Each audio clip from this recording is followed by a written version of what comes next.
السلام علیکم دوستو، میں ہوں آپ کا ہوسٹ زبیر۔ آج میں آپ کو بتاؤں گا کہ سورج گرہن کسے کہتے ہیں۔ کفار عرب اور مشرکین ہند کا سورج گرہن کے متعلق کیا عقیدہ ہے، اور اس کے متعلق حضرت محمد صلی اللہ علیہ وآلہ وسلم نے کیا فرمایا ہے۔ سب سے پہلے تو میں آپ کو یہ بتاتا چلوں کہ اللہ پاک کی عظیم نشانیوں میں سے ایک سورج بھی ہے۔ یہ زمین سے کئی ہزار گنا بڑا ہے۔ اس سے روشنی اور دھوپ جیسی نعمتیں ملتی ہیں جو انسان، جانوروں اور درختوں کی نشو و نما کا سبب بنتی ہیں۔ نظام شمسی وہ شاہکار ہے جو ہمیں اپنے خالق و مالک کے موجود ہونے کی دلیل فراہم کرتا ہے۔ سورج دن کی علامت ہے، لیکن بسا اوقات قدرت الہی کا یوں اظہار ہوتا ہے کہ سورج نکلنے کے باوجود رات کا سما بند جاتا ہے۔ اسے سورج گرہن کہتے ہیں۔ گرہن کے متعلق کفار عرب اور مشرکین ہند کے عجیب خیالات ہیں۔ کفار عرب کہتے تھے کہ کسی برے آدمی کی پیدائش یا اچھے آدمی کی وفات پر گرہن لگتا ہے۔ مشرکین ہند کا عقیدہ ہے کہ چاند اور سورج پہلے انسان تھے، انہوں نے بھنگیوں چماروں سے کچھ قرض لیا اور ادا نہ کیا، اس سزا میں انہیں گرہن لگتا ہے، جو کہ بیوقوفانہ باتیں ہیں۔ چنانچہ ہندو گرہن کے وقت بھنگیوں کو خیرات دیتے ہیں اور مانگنے والے بھنگی بھی کہتے ہیں سورج مہاراج کا قرض چکاؤ۔ لیکن اسلام ان لغویات سے علیحدہ ہے۔ وہ فرماتا ہے یہ اللہ کی قدرت کی نشانیاں ہیں۔ جب اللہ چاہے چاند سورج کو نورانی کر دے اور جب چاہے ان کا نور چھین لے۔ جب دنیا کے نقشے پر اسلام کی انقلابی دعوت ابھری تو اللہ پاک کے پیارے حبیب صلی اللہ علیہ وآلہ وسلم نے سورج اور چاند گرہن کے بارے میں ان توہمات کو ختم کیا۔ توہمات کا مطلب ہے وہم وغیرہ۔ جس دن آپ صلی اللہ علیہ وآلہ وسلم کے صاحبزادے حضرت ابراہیم رضی اللہ تعالی عنہ انتقال کر گئے، اسی دن سورج میں گرہن لگا۔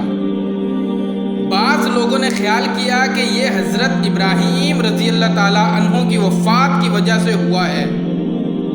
چنانچہ حضور اکرم صلی اللہ علیہ وآلہ وسلم نے لوگوں کو سورج گرہن کی نماز پڑھانے کے بعد خطبہ دیتے ہوئے ارشاد فرمایا، سورج اور چاند اللہ پاک کی نشانیوں میں سے دو نشانیاں ہیں۔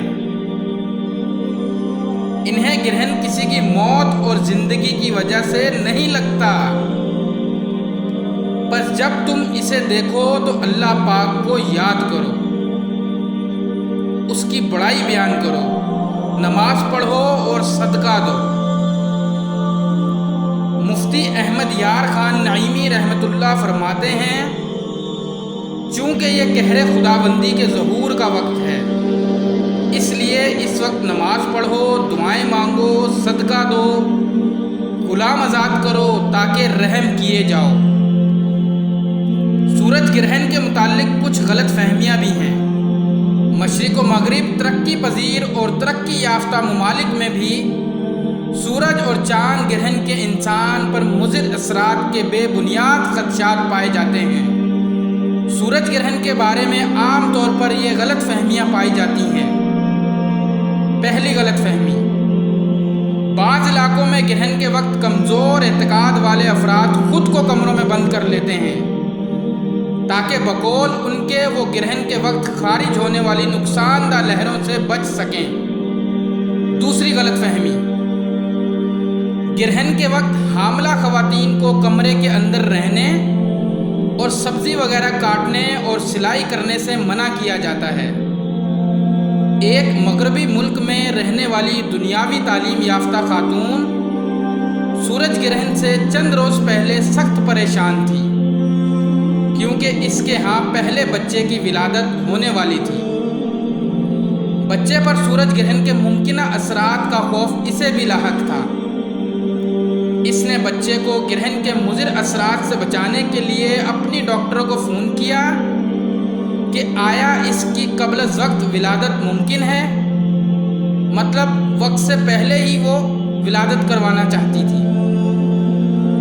تو ڈاکٹر نے اسے دلاسا دیتے ہوئے سمجھایا پریشان ہونے کی ضرورت نہیں، گرہن کے اثرات کی حقیقت توہمات سے زیادہ نہیں ہے۔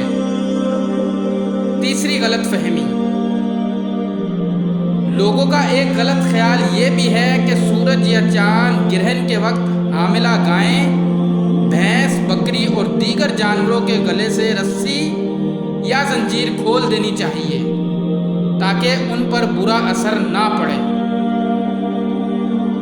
چوتھی غلط فہمی، کئی مشرقی ملکوں میں علم و نجوم کے ماہرین سورج گرہن سے منسلک پیش گوئیاں کرتے ہیں جن میں کسی تباہی یا نقصان کی نشاندہی کی جاتی ہے، مثلا چوری، اغوا، قتل و غارت، خودکشیاں اور تشدد کے واقعات، بالخصوص خواتین کی اموات میں اضافہ، لاقانونیت اور بے انصافی کے واقعات کثرت سے ہونے کی پیش گوئی کی جاتی ہے۔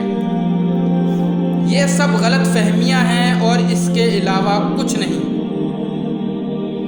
اب ہمیں کیا کرنا چاہیے یہ میں آپ کو بتاتا ہوں۔ جب سورج یا چاند کو گرہن لگے تو مسلمانوں کو چاہیے وہ اس نظارے سے محظوظ ہونے اور توہمات کا شکار ہونے کے بجائے بارگاہ الہی میں حاضری دیں اور گڑ گڑا کر اپنے گناہوں کی معافی مانگیں۔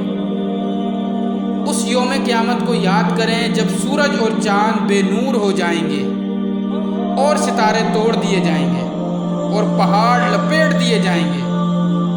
اس موقع پر بالخصوص نماز کسوف ادا کی جاتی ہے۔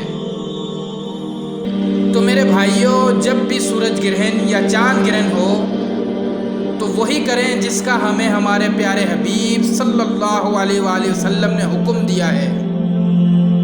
نماز پڑھیں، قرآن پاک کی تلاوت کریں، استغفار کریں، صدقہ دیں، جتنا ہو سکتا ہے عبادت کریں، اور ان من گھڑت باتوں پر اور بیوقوفانہ باتوں پر بالکل عمل نہ کریں۔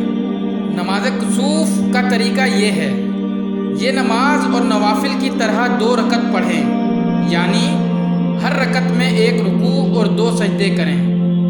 نہ اس میں اذان ہے، نہ اقامت، نہ بلند آواز سے قرات، اور نماز کے بعد دعا کریں یہاں تک کہ آفتاب کھل جائے، اور 2 رکعت سے زیادہ بھی پڑھ سکتے ہیں، خواہ 2 رکعت پر سلام پھیریں یا 4 پر۔ اگر سورج گرہن عصر کے بعد یا نصف النہار کے وقت لگے، نصف النہار مطلب زوال کا ٹائم، مطلب اگر عصر کے بعد یا نصف النہار کے وقت لگے تو لوگ دعا کریں گے، نماز نہیں پڑھیں گے، اس وجہ سے کہ ان 2 وقتوں میں نفل پڑھنا مکروہ ہے۔ امید کرتا ہوں آپ کو یہ ویڈیو بہت پسند آئے گی اور آپ کی نالج میں مزید اضافہ ہوا ہوگا۔ ویڈیو اچھی لگے تو ہمارے چینل کو سبسکرائب ضرور کر دیں، لائک اور شیئر بھی کریں تاکہ زیادہ سے زیادہ لوگوں تک یہ معلومات پہنچ جائے۔ اس کے ساتھ ہی اپنے ہوسٹ زبیر کو اجازت دیں، پھر کچھ نئی معلومات کے ساتھ جلد حاضر ہوں گے۔ السلام علیکم۔